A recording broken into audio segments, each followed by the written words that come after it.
Selamat malam, selamat siang, atau selamat pagi. Apa kabar kalian semua? Semoga kalian dalam keadaan baik-baik saja. Berjumpa lagi bersama mahasiswa siluman yang kembali hadir dengan cerita-cerita para pendaki. Dalam video kali ini, kita akan menceritakan kisah pendakian seorang perempuan yang menjadi pendakian pertama dan terakhirnya, yang ketika itu mendaki bersama kakak dan teman kakaknya. Dalam pendakian tersebut, dia mengalami hipotermia. Namun keadaan ini malah dimanfaatkan oleh teman kakaknya dengan melakukan hal yang tidak terpuji, yaitu memperkosanya. Kejadian aneh pun muncul pasca kejadian tersebut. Bahkan si pelaku terkena imbasnya, hampir hilang di gunung dan menjadi sedikit tidak waras dengan berperilaku aneh dan belum sembuh sampai sekarang. Jadi seperti apa kisah lengkapnya? Langsung saja ke cerita. Tapi sebelum lanjut, jangan lupa untuk like, share, dan subscribe channel Mahasiswa Siluman. Aktifkan juga notifikasinya untuk tetap update video-video terbaru dari kami. Luangkan waktumu dan pasang earphone-mu. Siapkan tempat dan posisi yang nyaman. Dan selamat mendengarkan.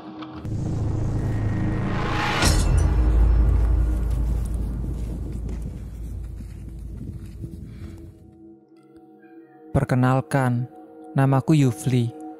Aku adalah gadis belia yang baru saja menginjak usia 20 tahun. Dalam keluarga, aku memiliki kakak kandung yang memang sangat hobi mendaki gunung. Bahkan, bisa dikatakan setiap kakak libur kerja, dia selalu tidak ada di rumah. Waktu liburannya selalu dihabiskan bersama teman-temannya, dan memang kebanyakan digunakan untuk mendaki gunung. Mungkin hal itulah yang akhirnya membuat kakakku hingga kini belum juga menikah. Namun, bukan itu permasalahannya. Cerita ini bukan tentang bagaimana kisah kakakku atau apapun tentang dirinya, melainkan semua ini tentang diriku. Masih sangat teringat jelas di kepalaku. Saat itu adalah saat dimana aku pertama dan terakhir kalinya mendaki gunung. Berawal dari rasa penasaran tentang bagaimana rasanya mendaki gunung. Aku pun akhirnya memutuskan untuk mencoba ikut kakakku mendaki, agar aku bisa merasakan bagaimana sebenarnya rasanya mendaki gunung yang memang menjadi hobi anak muda di waktu itu. Tapi nyatanya, semua tidak seperti yang kubayangkan. Bukan pengalaman menyenangkan yang kudapatkan, melainkan sebuah pengalaman yang sangat tidak mengenakan, sekaligus sangat menyeramkan, yang mungkin sampai kapanpun tidak akan pernah kulupakan. Pagi itu adalah pagi di mana aku akhirnya berangkat mendaki gunung yang ada di kotaku. Meskipun sebenarnya gunung ini tidak terlalu tinggi bagiku, namun menurut pengalaman kakak, gunung ini adalah gunung yang sangat cocok denganku, mengingat pendakian waktu itu adalah pendakian pertamaku. Nggak gunung yang lain kak, gunung ini mah tiap hari kulihat dari rumah, tanyaku. Gunung ini aja dulu dek. Nanti kalau kamu kuat, pasti selanjutnya kakak akan ajak kamu ke gunung yang lain yang lebih keren, ucapnya sambil memasukkan satu persatu bawaan kami ke dalam tasnya. Kita jadi sama siapa kak? Sahutku. Kakak ajak si Bimo dek, dia juga pertama kali nanjak kok. Jadi santai saja, nanti jalannya, terang kakak. Bertiga aja kak, imbuhku. Iya, kenapa? Hari ini hari Selasa dek, teman-teman kakak semua pada kerja. Ini aja kakak bolos kerja demi kamu. Katanya pengen tahu rasanya mendaki. Terang kakak. Kak Bimo itu yang gondrong itu ya kak? Tanyaku. Iya, yang biasanya main kesini. Jawab kakak singkat. Oh, ya udah, ucapku pelan. Kenapa dek? Iya kakak tahu. Dia memang anaknya agak nakal. Mau gimana lagi coba? Cuman dia yang bisa diajak naki hari ini. Imbuh kakakku sambil mulai menyalakan motornya. Dan singkat cerita, setelah semua persiapan kami sudah selesai, akhirnya pagi itu pun kami berangkat menuju pos registrasi yang memang terletak tidak jauh dari desa kecilku. Sesampainya di pos registrasi, waktu itu aku sudah ditunggu oleh Kak Bimo yang rupanya sudah sedari tadi menunggu kedatangan kami. Lama banget lu John. Udah 1 jam gue di sini.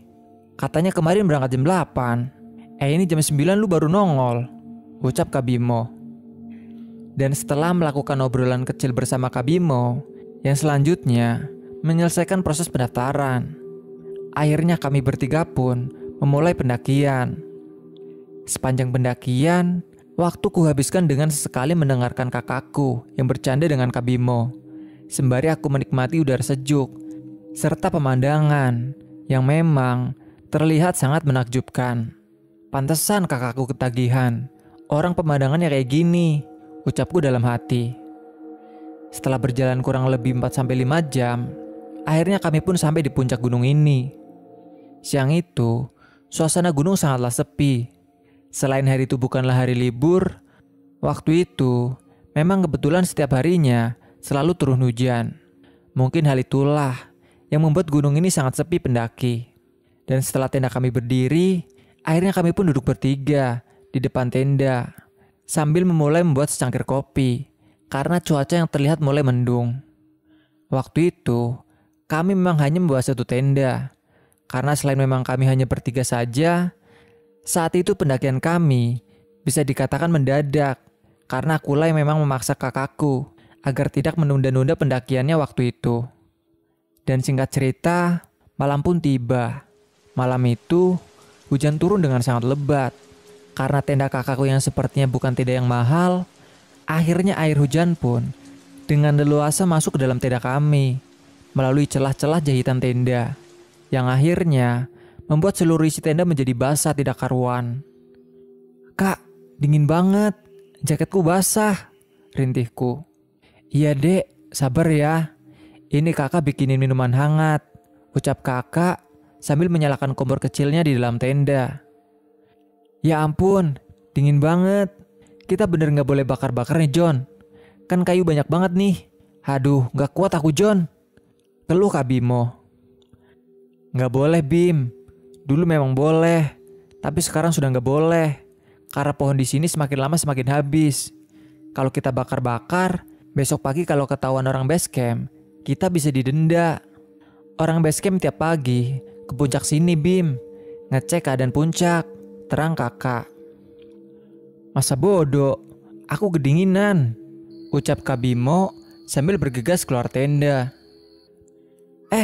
Lu mau kemana Bim?" teriak kakak. "Mau kumpulin kayu John, gak tahan aku, dingin banget," jawab Kak Bimo. "Hujannya deras banget Bim, mana bisa nyala apinya, mikir dong," sahut kakakku. Mendengar hal itu, entah apa yang di dalam pikiran Kak Bimo.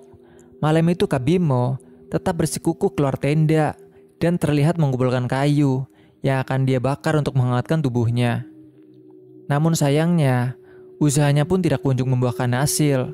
Nyatanya, hingga sekitar tengah malam, api yang diharapkan tidak kunjung menyala karena kayu yang memang basah ditambah hujan yang tidak kunjung reda, yang membuat mustahil rasanya jika api bisa menyala. Dan setelah beberapa lama berusaha, akhirnya Kak Bimo menyerah dan kembali masuk dalam tenda sambil seluruh tubuhnya yang terlihat gemetar karena kedinginan. Hingga akhirnya waktu pun menunjukkan pukul 1 dini hari. Hawa dingin waktu itu rasanya sudah tidak bisa aku tahan lagi. Meskipun hujan sudah reda, namun seluruh bagian tenda kami masih basah kuyup, ditambah dengan angin yang saat itu memang sedang berembus kencang. Waktu itu, seluruh tubuhku semakin lama semakin tidak bisa kugerakkan. Semuanya terasa kaku dan linu yang sangat luar biasa. Seluruh badan menggigil kedinginan, disertai kepala yang sekali pusing, pening, tidak karuan, seolah menambah rasa penderitaanku malam itu, dan sudah tidak bisa lagi kugambarkan. Dan puncaknya, aku pun akhirnya tidak kuat lagi menahan semua itu. Pagi itu, seluruh tubuhku tiba-tiba berubah menjadi sakit tidak karuan. Seluruh tubuh rasanya seperti ditusuk-tusuk jarum. Telingaku sudah tidak bisa lagi mendengar dengan jelas. Ditambah pandanganku yang itu semakin lama semakin kabur. Dan akhirnya aku pun terkapar dengan terus merasakan sakit di sekujur tubuhku. Pagi itu, Seluruh tubuhku dibalut oleh sarung. Dan tidak lupa, jaket kakakku pun sudah dilepaskan dan digunakan untuk membalut tubuhku. Bahkan oleh kakak, aku dipeluk dengan erat, sambil sesekali aku ditampar-tampar kecil, agar aku tetap dalam keadaan sadar. Tapi nyatanya, malam itu aku benar-benar dalam keadaan yang setengah sadar, disertai badan yang sudah tidak berhenti bergetar. Di tengah-tengah aku merasakan kesakitan yang luar biasa itu, aku masih sempat mendengar kakakku yang terdengar berselisih dengan Kak Bimo mengenai keadaanku. "Gimana ini John? Di sini sepi banget. Apa kita turun aja sekarang?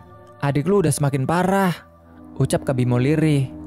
"Gimana kalau aku yang turun? Sepertinya kalau aku yang turun akan cepat sampai pos dan minta bantuan. Mungkin 3 jam udah sampai di bawah.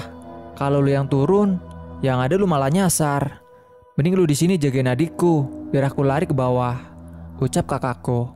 Dan setelah mereka terdengar berdebat tidak karuan, akhirnya kakakku pun memutuskan untuk turun seorang diri untuk mencari bantuan ke pos registrasi. Malam itu, aku memang sudah tidak kuat lagi bangun. Jangankan bergerak, membuka mulut saja untuk berbicara, rasanya aku sudah tidak sanggup. Namun ternyata, semua penderitaanku malah dimanfaatkan oleh Kak Bimo untuk berbuat hal yang tidak bisa dimaafkan. Ketika aku di dalam tenda dengan Kak Bimo, waktu itu aku melihat Kak Bimo semakin lama semakin mendekatiku. Karena keadaanku yang memang masih kesakitan dan setengah sadar, waktu itu aku hanya bisa merasakan, tambah bisa melihatnya dengan jelas, karena kepala yang memang semakin terasa pusing tidak karuan. "Kakak peluk ya Vi," ucap Kak Bimo yang sempat terdengar lirih. Dan tanpa menjawab hal itu, aku pun hanya diam, sambil terus meremas jaket yang membalut tubuhku tersebut. Di sela-sela aku menahan semua itu, tiba-tiba aku merasakan tubuhku dipeluk erat oleh Kak Bimo. Awalnya aku memang merasa risih dan tidak mau diperlakukan seperti itu. Tapi karena aku rasa niat Kak Bimo waktu itu adalah membantuku, aku pun akhirnya hanya diam, sambil tidak mengeluarkan sepatah kata pun. Tapi anehnya, semakin lama, aku merasakan bagian tangan Kak Bimo masuk ke dalam tubuhku. Merasakan hal itu, tentu saja, aku langsung memberontak tidak karuan. Karena aku mulai curiga dengan maksud Kak Bimo. Jangan-jangan Kak Bimo sebenarnya bukan memeluk karena ingin membantuku, tapi karena ingin macam-macam denganku, pikirku saat itu. Mengetahui hal itu, aku tidak bisa berbuat apa-apa selain hanya bergerak sebisanya. Karena saat itu, aku pun juga merasakan jika pelukan Kak Bimo semakin lama terasa semakin kuat saja. Dan tidak lama setelah itu, aku pun mulai merasakan jika tangan Kak Bimo ternyata sudah masuk dalam jaketku dengan mulai membuka resleting jaketku secara perlahan. Masih sangat teringat jelas di kepalaku. Pagi itu, aku masih sempat melirik jam tangan yang tergeletak di samping tas bawahku. Bahkan aku pun juga masih ingat, waktu itu jam tangan menunjukkan pukul 2 pagi, dengan Kak Bimo yang sudah berada di atas tubuhku, sambil menciumiku penuh nafsu. Pagi itu, aku benar-benar tidak bisa berbuat apa-apa, selain hanya bisa pasrah dengan apa yang sudah dilakukan oleh Kak Bimo padaku. "Jangan Kak," rintihku. "Biar gak kedinginan Vi," ucap Kak Bimo sambil memaksa melepas celanaku yang saat itu masih terikat oleh ikat pinggang. Dan setelah celanaku berhasil terbuka, saat itu aku masih sempat sekuat tenaga untuk melawan agar tidak diperkosa. Meskipun mulutku sudah tidak kuat lagi berbicara karena kehabisan tenaga. Dan setelah tubuhku tidak kuat lagi menahan tangan Kak Bimo, akhirnya aku pun pasrah dan mulai tidak sadarkan diri dengan mata yang semakin lama semakin buram saja. Waktu itu, di tengah-tengah mataku yang semakin berkunang-kunang, aku tiba-tiba seperti melihat almarhum ayahku yang terlihat duduk di sampingku. Beliau terlihat tersenyum sayu. Melihat hal itu, aku pun membalas senyumannya dengan mulai meneteskan air mata. Dan anehnya, Kak Bimo yang sebelumnya membuka seluruh bajuku, yang saat itu hanya tersisa celana dalam, waktu itu dia seketika menghentikan aktivitasnya dan langsung berdiri dan keluar dari tendaku entah kenapa. Ternyata, beberapa saat kemudian, aku memang mendengar suara kakakku yang saat itu terdengar memanggil-manggil namaku. Mendengar hal itu, aku dengan sekuat tenaga mengambil baju-bajuku yang saat itu sudah berserakan tidak karuan dan segera memakainya satu persatu sambil mencoba berteriak semampuku. "Kak! Kak! Tolong!" ucapku pelan. Dan benar, setelah beberapa lama kemudian, aku melihat kakakku kembali masuk ke dalam tendaku sambil mengangkat tubuhku untuk dibawa keluar tenda yang ternyata sudah ada api unggun yang menyala terang dengan Kak Bimo yang sudah terlihat duduk menghangatkan tubuhnya. Singkat cerita, akhirnya tubuhku pun mulai hangat karena api yang menyala besar, ditambah minuman hangat yang terus kuminum sambil tubuhku yang dipeluk oleh kakakku yang membuatku saat itu perlahan-lahan mulai membaik. Dan sekitar pukul 3:30 pagi, akhirnya aku mulai merasakan semua bagian tubuhku yang sebelumnya mati rasa. Kini bagian tubuhku mulai berfungsi dengan normal, meskipun kepalaku masih terasa lumayan sakit. Karena malam itu kurasa bukan waktu yang tepat untuk membicarakan kepada kakakku tentang apa yang dilakukan Kak Bimo kepadaku, aku pun waktu itu masih diam dan berencana melaporkannya ketika aku sudah sampai di bawah nanti. Waktu itu, kami bertiga hanya diam sambil mendekatkan tubuh kami masing-masing ke samping api unggun yang saat itu menyala sangat terang. Tapi setelah beberapa saat kemudian, aku melihat Kak Bimo sudah ketiduran di tempat dia menghangatkan badannya tersebut. Dan tanpa memperdulikan hal itu, aku pun terus menghangatkan badanku dengan sesekali membolak-balikan telapak tanganku yang sebelumnya memang terasa sangat kaku. Dan di sela-sela aku masih menghangatkan tubuhku, tiba-tiba pandanganku teralihkan dengan sosok anak muda yang sepertinya adalah pendaki lain yang ada di gunung ini. Itu bisa terlihat dari kaos yang dikenakannya, bertuliskan mountain, lengkap dengan tas gunung, yang saat itu juga terlihat masih berada di punggungnya. Namun anehnya, sosok pemuda tersebut sama sekali tidak bergerak dari tempatnya. Dan dia hanya diam, dengan wajah yang tidak terlalu jelas terlihat. Melihat hal itu, aku pun langsung duduk mendekati kakakku untuk segera memberitahu apa yang sebenarnya sudah kulihat. Namun anehnya, ketika aku sudah sampai di tempat samping kakakku saat itu tiba-tiba menoleh ke arahku sambil tersenyum, seolah-olah memberi tanda jika sebenarnya dia melihat apa yang aku lihat.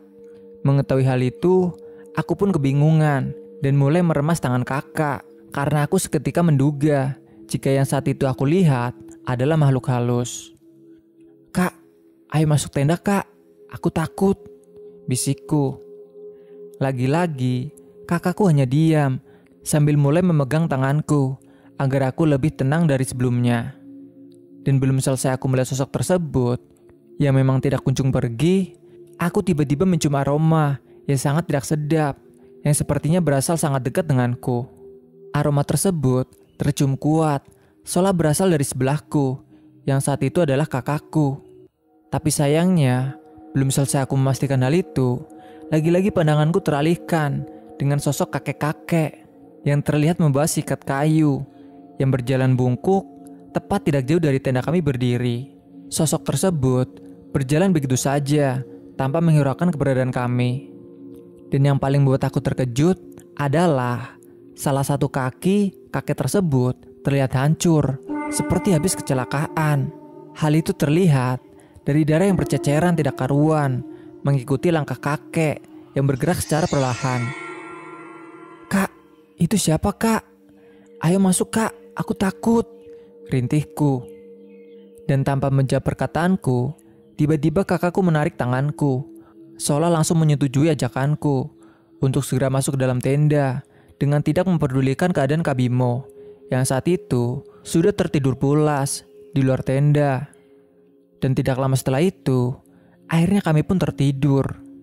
Namun belum lama aku memejamkan mata, tiba-tiba aku terbangun karena aku mendengar suara orang yang bersenandung khas Jawa. Suara tersebut terdengar lirih di sela-sela suara jangkrik yang semakin lama semakin terdengar sangat kencang. Mendengar hal itu, aku pun langsung bangun untuk memastikan sumber suara yang aku dengar tersebut. Namun ketika aku menoleh ke sana kemari, waktu itu tiba-tiba aku melihat ada sosok laki-laki parubaya yang duduk tepat di samping Kak Bimo tertidur. Sosok tersebut memakai baju hitam pekat dengan wajah yang sudah sangat tidak karuan, mata yang menonjol keluar, ditambah hidung hanya tinggal sebelah, membuatku seketika seolah tidak lagi bisa bernafas. Dan tanpa melihat lebih lama lagi, aku pun langsung menutup pintu tendaku dengan jantungku yang sudah berdegup kencang tidak karuan. Dan tanpa membangunkan kakakku, waktu itu aku langsung tidur di samping kakakku sambil membaca semua doa-doa sebisanya. Mungkin karena badanku yang sudah kelelahan, akhirnya pagi itu pun aku tertidur tepat di samping kakakku dengan tanganku yang masih saat itu memeluk tubuh kakakku. Dan singkat cerita, sekitar pukul 7 pagi, aku kembali terbangun dengan suara kakakku yang membangunkanku dengan nada yang terdengar terburu-buru. Vi, teriak kakak sambil membuka pintu tendaku. Ada apa kak? Ucapku sambil kebingungan, karena saat itu aku juga melihat ada beberapa orang selain kakak yang memakai baju oranye. Alhamdulillah, kamu gak kenapa-napa. Kakak lama ya dek? Imbuh kakakku. Maksudnya? Tanyaku dengan perasaan yang bingung, disertai belum terlalu sadar karena masih bangun tidur. Iya, kamu kemarin hampir hipotermia. Ini kakak bawa orang dari bawah untuk evakuasi kamu. Bimo mana? Ucap kakak. Kakak ini ngomong apa sih? Tanyaku semakin bingung. Loh, Bimo mana? Bimo kan ku tinggal bersamamu. Imbuh kakakku.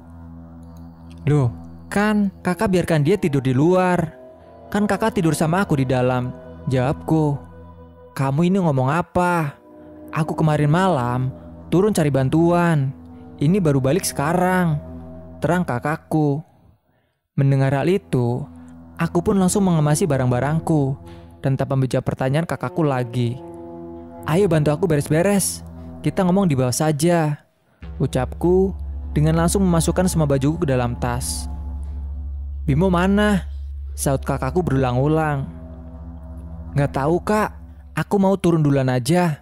Kakak kalau mau cari Kak Bimo, cari aja. Aku mau turun sekarang, teriakku. Dan singkat cerita, akhirnya aku pun turun bersama dua bapak petugas base camp dengan kakakku yang masih sibuk berteriak-teriak memanggil nama Kak Bimo. Sepanjang perjalanan turun, pikiranku sangat tidak karuan. Aku benar-benar kebingungan dengan apa yang sebenarnya telah terjadi kemarin malam. Dan tanpa banyak tanya lagi, aku pun mempercepat langkahku dengan harapan agar aku bisa sedikit lebih tenang. Sampainya di base camp, aku langsung duduk dan beristirahat sambil menunggu kakakku datang. Hingga akhirnya, sekitar pukul 5 sore, kakakku pun sampai di base camp bersama Kak Bimo, yang saat itu tiba-tiba berubah jadi linglung.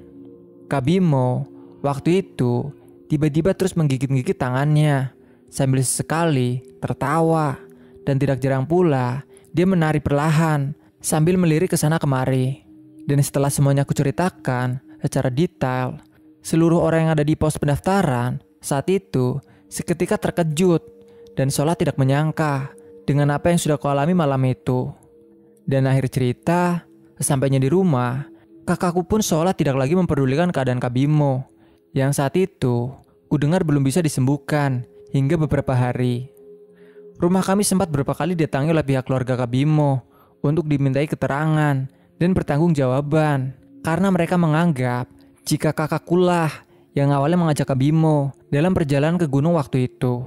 Namun setelah kami menceritakan apa yang telah dilakukan oleh Kak Bimo terhadapku, akhirnya pihak keluarga Kak Bimo terkejut dan seketika minta maaf kepadaku serta keluargaku.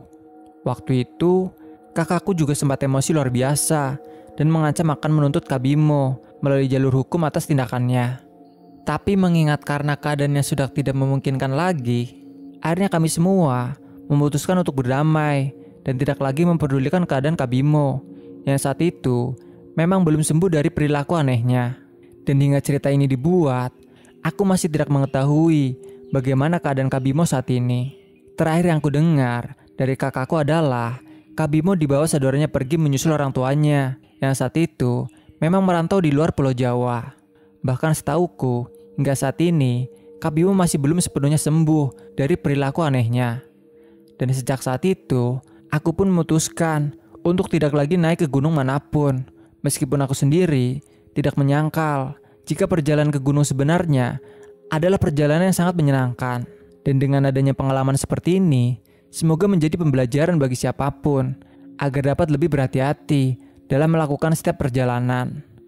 Terima kasih teman-teman, semoga cerita ini menemani hari-hari kalian.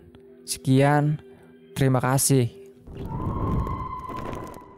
Jika kalian punya cerita mistis, menarik, seputar pendakian, atau cerita yang lain, kalian bisa kirim cerita kalian melalui DM Instagram atau melalui email yang tertera di deskripsi. Dan juga, bagi kalian yang ingin jadi narasumber langsung, kalian juga bisa menghubungi kami. Semoga video ini menghibur dan bermanfaat. Sampai jumpa di video kami selanjutnya. Salam lestari, mahasiswa siluman.